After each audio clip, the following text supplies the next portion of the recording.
come out 305. Yeah, yeah, yeah. And of course, I'm by myself today. I am by myself today. My co-host is in the background. My producer's in the background again. Of course, y'all boys give a quick shout out. Let the camera hear y'all boys, man. What's happening? Your boy One Island. Let's get it. Let's get it, let's get it. And of course, got Miami, got jokes on the side. Ladies and gentlemen, today, we have a special guest in the building. And you know how we do it Friday. It's Phenomenal Woman Friday. And today, we got Brittany Greene in the building. Ladies and gentlemen, y'all give it a round of applause, Brittany Greene. I love it already. All right, let our listeners, our viewers know who you are and what you do. All right, so my name is Brittany Greene. Y'all gonna get a little bit of professional me in the beginning. Just, we gotta get out the formalities and all that good stuff. Whatever, the blah, blah, blah. But I am your favorite credit expert because I'm gonna give it to you real. I'm gonna give it to you raw. And you ain't gonna find nowhere else like me, though. Now, Brittany, we say your favorite credit expert. What makes you our favorite credit expert? What makes you different from anybody else? You know what? This is the second time I got that question today. Oh, yeah? Yeah, because this man say, what makes you better than anyone else? I was like, well, first of all, I don't like to think that I'm better than anyone. You gotta sell me. You gotta sell me you know? I like to think that I'm different because when I call myself a credit surgeon, I need you to know that what I'm coming in to do is make it transformational. I'm not going to come in here and just give you a couple letters and say, all right, I'm going to send you on your merry little way. I want to teach you how you're going to maintain it because once you leave my presence, you need to know what to do. I don't need you to go back out there with the same behaviors that you came in here with because then you're going to end up right back in my office and I don't want to see you back in my office. There you go. Look at that. You feel me? Longevity. I mess with it because there's certain people like doctors and whatnot. You know what I'm saying? They'll give you a cure that won't cure it. It'll just like keep you coming back. I take the holistic approach to credit. I love it. Look at you. Because you know how we do the inner healing and all that good shit? Yeah, that's what I do. And you don't want no coming back. Don't come back to me. I like your money. But don't come back to me because I want to be able for me to take it somewhere else. I want to teach you what to do now so that when it's time to leverage the credit later on down the line, you come to me for that. Yes. But don't come back to me to repair it again just because you messed it up. I'm teaching you behaviors. I'm like, so something I do is called personalized increase plans. Yes. Every client has a personalized increase plan because everybody file different. So I'm like, all right, this is what you need to do. You need to work on your utilization. You need to work on your payment history. You need to work on this. And here's how you do it. Here are tangible steps. Here are trade lines that you can use. Do it. Once you do it, if something happens, guess what you're gonna do? I'm gonna go back. Okay, damn. Let me start back from the basics of what I did before. This way we're wrong. And boom, there you go. So you pretty much give the people like a guideline. You give them and let go with it. There's most the individuals. Secrets. There's most that don't let the secret out. They just fix it. Like, what you did, don't worry about it. I did my thing. And then whenever some type of infringements happen, you got to come back to me so I can fix it again. You know what I'm saying? I want you to come to me for other stuff. I want us to then later on down the line, I want to teach you how you can use your credit to pay off your debt. That's what's up. Now, how many credits have you uplifted? And like, as far as uplifted, what's the highest you ever brought someone credit up score to? So, from what to what? Okay, so this one is going to sound a little abnormal because and I shock people every time I say it. My dog came to me with a negative 400 credit score. This is just, right hand to God, I never knew there was such thing as negative. Your credit can be negative? I ain't never knew your credit could be negative. And that's why I laugh. Wait. That's why I laugh. What he did, he brought everybody card. I did pay him. But listen, she never had positive credit. Okay, yes. She never, and then, something else that people don't understand that I also like to say I'm different from. I understand both types. So FICO and Vantage. It's a completely different side. So hers, with FICO, you're not going to see it go negative. With Vantage, you can see it go negative just because of how their scales work. And Vantage is funny. It's like this, a roller coaster all the time. So when I seen it was like negative 400, and this was at the beginning of my career, like this was in 2017, I was like, I would have been like, what the fuck? She had absolutely no good credit. She just had bad things on her report, like stacking up. So it was like taking her down. So when it comes to FICO, if somebody has credit to that capacity, it'll say non-available, like not applicable. They can't even generate a score for you. That's how you know you at a 0 or negative. Negative, yeah. But hers said negative, and I was like, God, dog. So within 4 months, we was able to get her to a 400. Ooh, 4 months. Praise God, yes. You raised it to 600. Damn. No, 4. Within 4 months, we got it to 400. You got yes. That's an 800 lift. Damn. That's what's up. It was not easy, obviously, because she couldn't get approved for even secure credit cards. So we had to get her on what's called self-lender, and that's what I love to tell people to do. I say, if you're looking to establish credit and you can't even get approved for a secure credit card, you have self-lender. I have that. You have self-lender? Yeah, it's I did beautiful. It. Yeah, it's so that was the one thing that hyped her up. It gave her a credit score. Yes. So I didn't count. I just counted it as 400 points that I raised her because I didn't count it as an 800 point increase because that, number one, that sounds crazy, and two, because I understand how the Vantage model is like all over the place sometimes. So I just counted it as a 400 increase. So that was the highest that, as far as like point wise. But she was able to get a home last year. Yo, all because of you. There you go. Because of me and her girlfriend. Because her girlfriend jumped into the industry as well. Okay, now one thing I know about there's a lot of people that's out there like fixing credit and everything. There's a lot. People, we respect and everything, but how you living? Like, what's your credit score looking like, and your outcomes? You know what I'm saying? Because I would love to invest and give somebody my all, but I would like to see, you know what I'm saying, that individual use its own pretty much advice, own skill sets. You know what I'm saying, to better yourself before you go out there and venture off. So are you living good? You living wealthy right now? Right now, no. And I'm gonna be honest with you. I'm a very transparent person. So when I lost my job, I lost everything. And that was a part of my journey because when I started in 2017, I started because I was able to build my credit score over a 700. And I was able to help my mom get into the 700s for the first time. But at the time, I started a business and I was also still working in corporate America. And we know how corporate America is. I didn't fit in with them. So in 2018, I took a huge hit at November 6th, 2018. I walked to the office and they told me, you're fired. So by April, I had kept myself, good. 2019, I was, had bills paid, business and everything. But I went down to one stream of income. And business, as we know, sometimes it's up, sometimes it's down. So when I lost everything, I took a huge hit to my credit. I took a huge hit to everything. But from that, I learned so much because I was able to say, you know what, I fucked my credit score up in college. Because... Ooh, child. I was listening. My mom said, don't use credit cards. We don't listen to parents. Yeah, we do the opposite. And they always, the only cap is, hey, we got credit cards. Hey, this and that. And you tell me, in your sign up for this and get some free pizza. What you think my fat ass gonna do? My fat ass gonna get some pizza. So I did that, but I had a strategy. So I done messed my credit up. I done built it up. I done did all of that. So I'll take you through my journey because I want to keep it, again, transparent. So when I was in college, I would get a whole bunch of shit on my credit card because, again, we had to do shit. Broke college students. Of course. But I would take my refund check and I would pay that off. So my credit score was looking real nice. I was in the 7s. Again, however, when I graduated, there was no more refund checks coming in. Of course. Yep. So that the credit card was sitting there and the credit card looking at me. I'm looking at it like you gonna pay me this? Shit. We gonna find out how we gonna do this. So eventually I was like, again, in 2017, because again, throughout that time I graduated in 2015, then I went back to school 2016, graduated again, and then my credit score went down. That's why 2017 I graduated with my master's and I said I need to get into my field. I want to start working. So but I couldn't get a promotion because of my credit score. So I was like, fuck. Alright. That's crazy. That's how I started in the industry. Life, ladies and gentlemen, life. That is how I started in 2017. They was like, oh, you got the masters, you got the credentials, you've been with the company for a year and a half. Cool. I'm like, all right, bet. We good. Good. And they was like, but no, your credit score, like, damn. And I was working at a financial firm. This is very important. See how important your credit is, ladies and gentlemen? Go ahead. So in 2017, that's when I started this journey. And I created a business out of it. And I'm like, all right. So I started studying it. I became obsessed. Like, when I say I became obsessed, when I love something, I become obsessed with it. I want to know everything about you. Yeah. You wake me up out of my sleep. Yeah. Right? So then my credit score was in the 7s. It was living really nicely. Then I lost my job in 2018. April was really tough for me because I lost everything. By July, I lost my car of last year. So my credit score went down to the 4s. Went down to the 4s.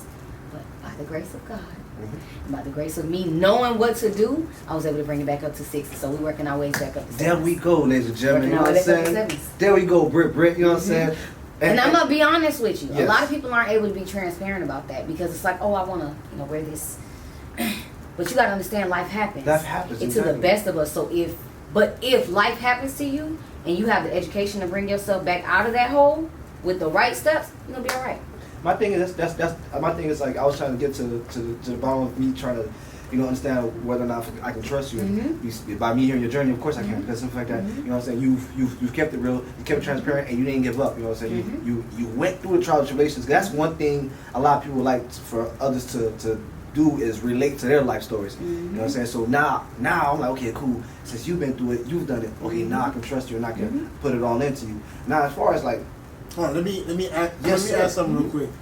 And what you've done there, it will help you get more clients because now they'll be able to open up to you. You know, just because someone's a credit, advisor or whatever. When you have clients and they see those people, sometimes they're scared to tell the whole Always, every day. To tell the whole truth. Every day. But when they know, like, okay, she's been through what I've been through, so I have no problem telling what the full detail of my problem. So you doing that, it makes you like a bigger person, and like people really applaud you for that. And I love that, and I love that part of being transparent because, and I love that I went through everything I went through, losing my job, losing my car, like losing everything, because now I can tell people, I can say, listen, if you ever lose your job or you finna fall behind on payments, instead of just falling behind on payments and just letting it kind of like rock, call your creditors. 9 times out of 10, what Nissan did with me was, they said, okay, we're going to backdate it for 2 months, and basically you got 2 months, you don't have to pay us. I was like, okay. And that helped me out. Capital One said, all right, your payments are usually $115 a month. Go ahead down to $30 until you get back on your feet. And that helped me so much. But a lot of us are scared to have that conversation because it's an embarrassing conversation. It's like, we go through life. You're going to lose a job. You're going to fall sick. Something going to happen. You're going to be broke. You might jack up your credit score, but guess what? It ain't the end of the world. You can get out of it.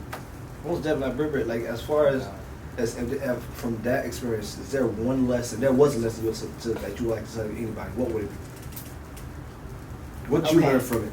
And what you This gonna be so funny because it came to me. Drop the panties. Drop the panties. Drop the panties. So okay, but explain it to me. Explain drop the panties to me. I want to hear this. That's that $40 shit, right? No, his face. I didn't even have to look over there. I see his face. He was like, huh? Okay, so my course that I wrote, it was called Drop the Panties, Shedding Light on Financial Embarrassment. Be vulnerable. Step into that. It's okay. When we go to the doctor, that's supposed to be the time when we tell him everything that's wrong. We have to get into a state or a place of being so transparent, so vulnerable. If you can easily talk about sex to a stranger, why can't you talk about finances? You never know how they can help you. We so afraid of somebody else judging me. I don't give a damn if you judge me. Like this one dude told me, he was like, I'm gonna check somebody. If I'm gonna work with you, I'm gonna check it. Okay, check me, because I'm gonna be completely open, honest, and vulnerable with you, because I want you to know who I am. So my thing is, from learning this situation, is don't be embarrassed. Drop the panties. Shed light on financial embarrassment. What you scared for? Exactly. We all go through shit. What's up? What's up? Tell the truth. That's it. That's the only way we're gonna fix it. That's it. Tell the truth. Now, Brittany, where you from? You said you from Detroit. Motherfucking building. Now, what brought you to Dade County? Honestly, well, I'm from Detroit originally, but then I lived in Tampa. Tease down, y'all know I love y'all still. That's another Bay Area besides Oakland. You know what I'm saying? And then I said I wanted something different. And I knew I didn't want to leave the state of Florida just yet because I don't do well with the cold. Yeah, that's what I'm from Detroit, but I don't do well with the cold. So I was like, all right, I'm gonna take my talents to South Beach. LeBron. At the time for the financial firm that I was working for, I was working from home anyway. So I was like, that's another reason why I could never go back to an office. Because I'm like, whew. I like working in a onesie, my little cow. I got a cow onesie with a little tail on in the it. back. I'd rather do that. So I was like, you know what? I'm gonna just pack up and move. So I came down here, and it was fast paced. I love the traffic because at first, I just love the speed. I drive when I speed, but I don't like the traffic anymore. So that's why I gotta leave. It took me 2 hours yesterday to get to Fort Lauderdale. That's unacceptable. Welcome to Dade County. You gotta slide though. You can't drive out. You gotta be a slider. Let me tell you something. If you see somebody driving like this, he from Miami. It was no way to do that. Everybody was like this. Okay, you see, you're not from here. You're not from here. There was no room. Where was they gonna go? Then you have to make room. You have to make room. One thing in Dade County, there's never space. There's never room. You make a way. Don't get me wrong. We was cutting and bobbing and weaving through traffic. But when I say it was times, but it was also an accident on the highway yesterday. Oh, okay. So it was 3 fire trucks. They went past us. We was like, oh shit, who that? What's the rule number 2? When you see rule number 2 in Dade County, when you see a fire truck, you are now a fire truck. You follow that motherfucker. But see, we couldn't jump the barriers though. So. But dang it, we could have. That would have been. As far as like finance concerned, what would you say are America's? I can't say America. Yeah, I can say America. Or should I say human? You know what? Fuck that. What would you forget America? Fuck humans. What would you say? Let's talk about aliens. No, black African Americans. Fuck that. I'm keeping with us. You know what I'm saying? Yeah. What would you say is the top 5 financial distraction for black African Americans? Liquor, weed, food, Jordans. So fashion, hair, and hair. That, you know what? Yeah, you're right. Hair is a $1 billion company. Jordan getting richer every year. And you know what pissed me off the most? What pisses me off the most is that the black dollar is so valuable. It's so valuable, and so much power. And it's not getting recycled back to us. It's not. And we keep giving this pissed me off. I was just saying it. All the crab spots, Asians. All the hair spots, Asians. All the nail shops, Asians. Where we spend all our money at? You know what's so crazy? I was watching a document, and it was out of this Asian man mouth. He's one of the mans who own one of the hair products. He like, yo, he said, you understand black people. He said, I don't understand black people. He said, see all Asian products? He said, we buy our own shit. He said, we buy our own shit. He said, black African Americans, he said, they buy all our shit. Said, and we won't go to them to get any of their products. We keep ours recycled in our communities. We can't. We don't. You know what I'm saying? We're doing better now. I will say that because I'm partnered. I do a lot of work with Black Wall Street, and we're starting to turn around. And it's coming number one with education. It's coming more with us getting sick and tired of being sick and tired. And it's social media. Social media has its ups and downs, y'all. I love me some Black Twitter, but I love how we are using that now to help each other build each other's business and to help us now keep everything within our community. $7.2 trillion was the last time I checked. $7.2 trillion is black dollars. We have enough money in our community to put people out of business. Yep, yes we do. It, even with the numbers came out to me when the H&M shit, when the H&M fiasco happened, and it was like, yo, do you know how much black people spend on clothes alone? I'm like, yo, we leading it right now. So it's like, okay, cool. We have to find a way to. If not recycle back to us, find a way to invest it in something we all can benefit off of. Yep. You know, and it's something where it's like, okay, cool. Ladies and gentlemen, right hand of God, we gotta go to these white folks for certain things. We gotta go to white folks for certain things. To get certain things, you gotta go to white folks. It's about time and take their knowledge and come over here and teach it to our people. For real, and it's about time folks come to us for something. You know what I'm saying? Like, yo, because we built this country. Exactly. It's like, yo, we to make movies, we gotta go to the Balloons, we gotta go to white folks to do all these certain things. I can't wait till we get to a certain point where it's like, yo, we need some cribs, we need houses. Go holler at Johnson & Johnson's. Like, oh yeah, that's the white folks. Nah, Johnson & Johnson, that's them brothers from the block. That's them boys. You gotta if you want Tyrone and Tyrone. Yeah, Tyrone.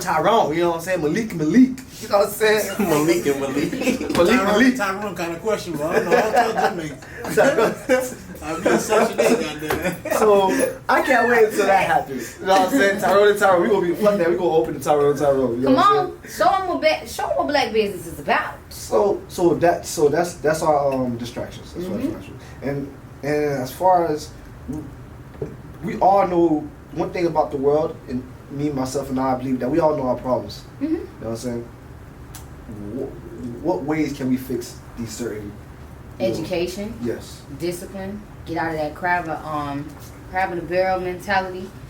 Continue to uplift one another. Like literally, that's it. And when you see somebody lagging, teach them instead of joking about it. Yeah, I know we have our jokes. Y'all can joke, kiki, because I laugh at my damn self all the time. But correct them, and then take correction. Be able to take correction. All those things are what we need to do and continue to work on our mindset because we're operating on such a poor mindset. I think millennials are really stepping out of that and we're taking our healing seriously. Like, well, I've been healing my inner child. I've been healing trauma, all that shit, because I know that my mind is 90% of it. 10% is all my skill set. But 90% is what I tell myself in the morning. If I wake up and I say, bitch, you ugly. Guess what? I'm going to be operating in that low vibration. Yep. But if I'm telling myself that you that, you this, you all that, I'm going to think I'm all that and then some, even if I ain't. I got to feel that energy before I get into it. So it's really just more so working on mindset because it's 90% of the game. Ladies and gentlemen, you got words from the great, you know what I'm saying? Matter of fact, down here just got a legend. We just got a legend that walks in the building. So you just heard the truth from one of the great legends of Down Here podcast, you know what I'm saying? Brittany Greene, ladies and gentlemen. Brittany, you've been the whole time you've been inspirational. You know what I'm saying? You always you give me words of wisdom. But if there's for an exit, how about you give our listeners, our viewers, one more words of wisdom to enlighten us and just push us on to better ourselves as far as financial is concerned. So the one thing that I'm gonna say again is drop the panties. Yes. Shed light on that financial embarrassment. Get into a place of being okay with not being okay. You don't have to hold on to this persona that I gotta have everything together because people are watching me. You would be surprised at how many people are inspired by your mess ups or fuck ups. Because now they're able to say, dang, I learned something from you. But the minute you make yourself seem as if you are like everybody else, they're going to treat you like you're everybody else. But you're different. You're unique. You have something that's different about you that you can bring to the table and teach. So be okay with not being okay and come back from it. That's motherfucking right. Be transparent, ladies and gentlemen. We let everybody know where to find you at, how to follow you, and what's your next adventures. So I have a few events coming up. One in Texas. I'll be back in Miami for a bunch of creatives on the 1st. I got the one in Texas on the 15th. So if you got any Texas, you know, my Texas hotties out there, want to see y'all at the Dallas event. Pull up. You can find me on my website, www.crownedfinancialsllc.com, or on any platform, Brittany Greene. BRITTANY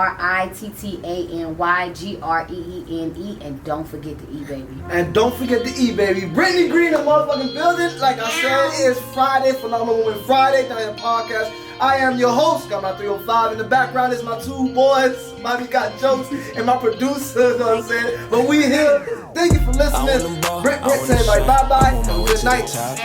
Living my life, chasing my dreams.